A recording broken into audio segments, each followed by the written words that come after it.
Exactement. Alors déjà, il y a quand même beaucoup de faits divers récemment, d'agressions, de 2 meurtres, et on s'aperçoit dans ces agressions, ces meurtres, que ce sont des meurtres et des agressions, voire des attentats commis par des étrangers visés par une obligation de quitter le territoire et qui présentent des troubles psychiatriques avérés.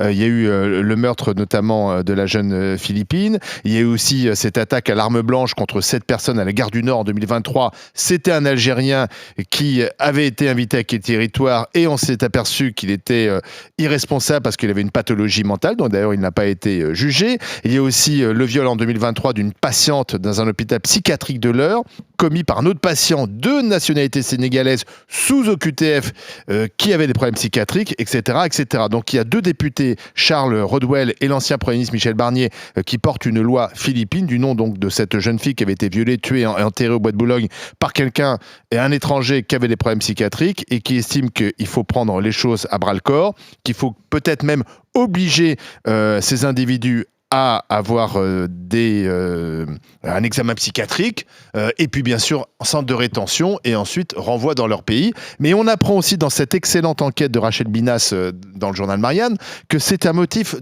d'obtention de titre de séjour. Et on est le seul pays au monde, si un étranger, un migrant fait valoir des problèmes psychiatriques, il obtient plus facilement un titre de séjour et donc ensuite quand il a ce titre de séjour, eh bien on le récupère. On est obligé de le soigner, mais vous connaissez l'état du système de la psychiatrie en France.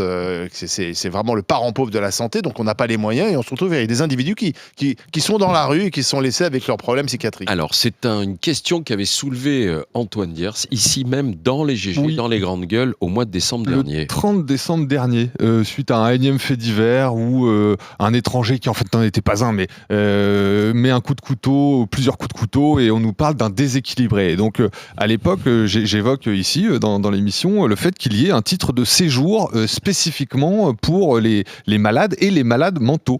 Et à l'époque, sur les réseaux, ça dit non, mais c'est pas vrai. Il y en a qui disent ah bon, etc. Eh bien, je suis heureux aujourd'hui que Madame Binas, la journaliste de Marianne, nous mette les choses au clair. Et donc, oui, en France, il existe une filière d'immigration qui favorise l'arrivée d'étrangers porteurs de maladies mentales. Mais attendez, voilà, c'est absolument dingue. Notre pays favorise l'arrivée, au nom d'une espèce d'humanité complètement idiote, favorise l'arrivée de gens qu'on ne peut pas traiter dans notre pays parce que la psychiatrie est déjà complètement HS, y compris pour les Français et ceux qui sont déjà sur le sol.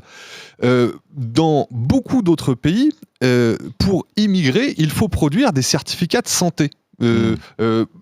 L'essentiel des pays ne prendront un étranger, n'autoriseront un étranger à venir sur leur sol, à immigrer, que s'il est en bonne santé. Et nous, en France, on a un dispositif qui favorise ceux qui sont malades. Eh bien, je pense que c'est l'exemple même qui montre que notre politique d'immigration ne fonctionne pas du tout. Et même, je l'ai déjà dit ici, notre politique d'immigration favorise une mauvaise immigration. Oui, il y a une bonne immigration, utile pour le pays, qui travaille, qui correspondrait aux emplois qui manquent dans notre pays. Mais nous, on prend une mauvaise immigration, des gens déséquilibrés et qui vont même attaquer au couteau. Et on dira dans la presse, c'était un déséquilibré. Antoine, je pense que faut refuser la stigmatisation parce que au niveau des le mot que j'adore. Oui, parce que refuser la stigmatisation. Parce que tous ensemble, donnons-nous la main. On va prendre un peu de hauteur. Moi, dans mon cabinet, je fais du droit des étrangers, du droit d'asile et donc droit des réfugiés. Et je peux t'assurer sincèrement que quand on a des clients qui viennent nous voir, qui ont traversé des mers, qui ont eu des conditions d'exil incroyables, des conditions aussi de détention parce que parfois ils sont passés par la case prison, des conditions de migration qui forcément à un moment donné va apporter des conséquences sur la santé mentale. Et aujourd'hui, quand on est en train de dire avec cette pas ce documentaire, mais ce reportage, cette enquête, que l'on est en train de dire qu'on confond malade mental et dangerosité. Ça reste des cas isolés. Et je le vois, moi, dans mon cabinet. On en a, bien évidemment. Mais oui, bien sûr qu'on est une terre d'accueil et par rapport au type de séjour. Doit-on favoriser l'arrivée de parce que tu confonds deux choses. Attends, tu confonds deux choses. Il y a le fait qu'il y ait une immigration clandestine et que dans cette immigration clandestine, il y ait des déséquilibrés du fait de leur voyage. Bon, moi, non, mais surtout surtout de leur voyage, mais des ensuite, conditions d'exil aussi. Tu sais pourquoi ils sont partis de leur pays? Parce que soit parce qu'ils sont homosexuels, soit parce qu'ils sont opposants au régime, soit parce que c'est une femme qui a été... Bien sûr que si. C'est complètement non, c'est pas de la légende. C'est faux, sincèrement. ça. Alors, attends. Mais venez faire un stage dans mon cabinet, vous verrez. Mais moi, je les vois, les migrants dans le Pas-de-Calais, c'est pas du tout ça. Voilà. Ils viennent pour des raisons économiques. Mais oui, Mamadou, 2m12, t'explique qu'il a 14 ans, qu'il est homosexuel et chrétien dans un pays où on n'aime pas ça. Ben non, c'est pas vrai. C'est pas vrai. Ce sont des fausses argumentations données par les associations. Fais gaffe, Antoine, tu marches sur des œufs. Mais non, c'est donné par les associations. Et moi, tu fais des généralités, là, tu essentialises. Mais je te donne un exemple. C'est un exemple. Alerte modération. Mais je c'est un comprends pas. exemple très courant. Si la France est une terre d'accueil pour ces personnes-là, et moi j'estime que c'est pour une bonne raison. Sauf que là où il y a un problème, c'est qu'il y a un abandon institutionnel. Parce que donc, si on leur propose des soins, très bien, mais les soins, en fait, ils sont inexistants. C'est ça le problème, c'est que la psychiatrie, elle est à bout de souffle, et que donc, moi je le vois aussi même dans les prisons, il n'y a pas assez de psychiatres, ne serait-ce que même des psychologues. Mais Sandrine, est-ce que c'est au système de soins français payé par tous les Français de prendre en charge la maladie psychiatrique d'un étranger qui vient d'arriver chez nous? C'est quand même, on a le droit de se poser la question, et tout en restant humain. Non, mais la question que l'on se pose là, c'est savoir si ces gens-là, ils sont dangereux ou pas. Mais moi, à la limite, même s'ils sont pas dangereux, moi, je me pose la question, est-ce que, sincèrement, la France doit être la terre d'asile de tous les personnes dérangées? Le résumé de cette situation, c'est la formule suivante, c'est Barjot du monde entier, venez en France, vous êtes chez vous. Alors qu'est-ce qu'on dit aux victimes de tous ces tarés qu'on accueille au lieu de leur botter le cul? Ouais, mais c'est pas forcément des gens dangereux, ils sont souvent dangereux pour eux-mêmes. Alors, ils sont pas forcément dangereux pour eux-mêmes. Comment tu fais dans ton cabinet pour t'apercevoir justement si une personne a des problèmes mentaux, mais surtout si elle a une vraie dangerosité? Si elle est éligible aussi justement à ce statut pour obtenir un titre de séjour au niveau des soins, on essaye de recueillir des preuves, mais le problème c'est que les gens partent sans rien de leur pays. Donc comment tu fais?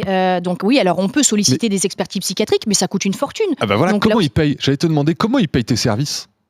S'ils ont tout perdu, s'ils sont pauvres, c'est l'aide juridictionnelle. C'est l'aide juridictionnelle, oui. Voilà, on y vient. Tout ce qui est droit d'asile, c'est vraiment pris.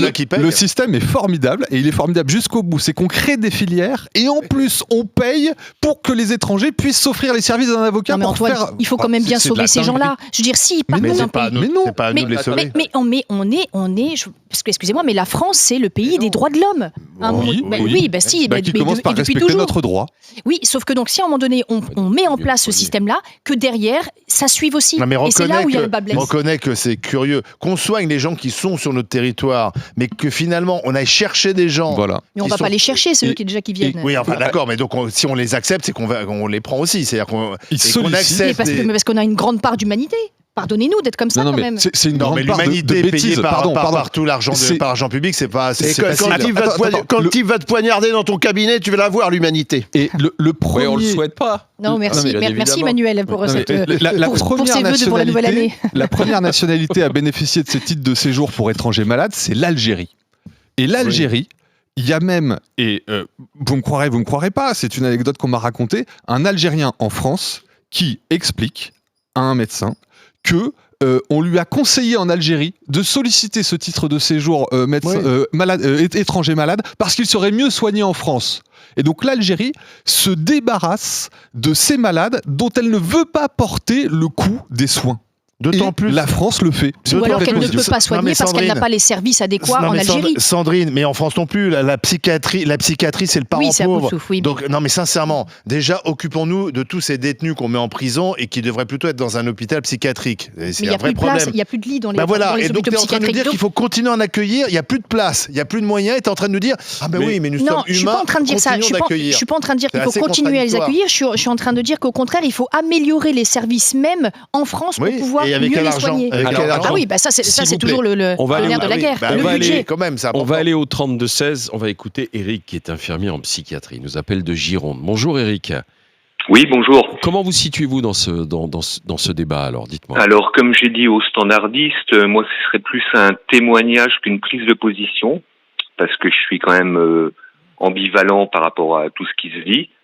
Effectivement, c'est une réalité qu'une personne malade mentale étrangère en France est recueillie, soignée, donc aux frais de l'État, avec effectivement déjà tous les problèmes qu'on rencontre en psychiatrie avec le manque de lits, le manque de moyens. parce que ça coûte une fortune, hein, faut savoir, une hospitalisation en psychiatrie. Ah oui. Après, il y a toute la suite, hein, donc moi j'ai des tas d'exemples. Hein. Après, c'est des gens qui ont un suivi psychiatrique à vie, qui restent dans des foyers, à qui on donne des titres de séjour, tous les avantages d'un Français.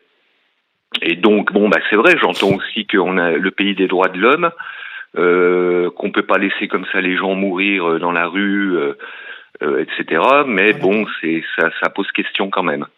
Mais vous en côtoyez souvent, vous, Eric, ou pas? Oui, bien sûr. Alors, oui, moi, ça fait... quel est leur type, justement? Alors, les nationalités qui reviennent le plus, et quel est leur type de déséquilibre mentaux? Alors, dites-moi. de toute façon, la majorité des déséquilibres mentaux en psychiatrie, c'est la psychose, psychose, schizophrénie. Il y a aussi des troubles bipolaires, mais on rencontre moins ce type de troubles vis-à-vis de cette population-là. Enfin, du moins en France, parmi les gens que j'ai rencontrés. Il y a une dangerosité? C'est comme disait la dame sur votre plateau, ça reste quand même une minorité. Et effectivement, merci de le rappeler. Mais Eric, quand votre enfant sera mort par une minorité, il n'y en a pas tant ça, etc. Ne rentre pas dans ce genre de discours, s'il te plaît. Il y a un rôle de l'État, c'est de protéger ses citoyens. Oui. Et c'est le rôle premier de l'État. Expliquez-moi comment, en important des déséquilibrés, on protège ses citoyens. Je suis ulcéré, moi. Non, mais par contre, je pense pas qu'il y ait une importation de malades mentaux. Si, je pense que c'est surtout des gens qui... parce qu'en fait, c'est une filière. C'est un système. Non, je pense pas. Je pense pas. Oui, mais moi, je retiens deux choses de ce que dit Eric. L'enquête démontre qu'effectivement...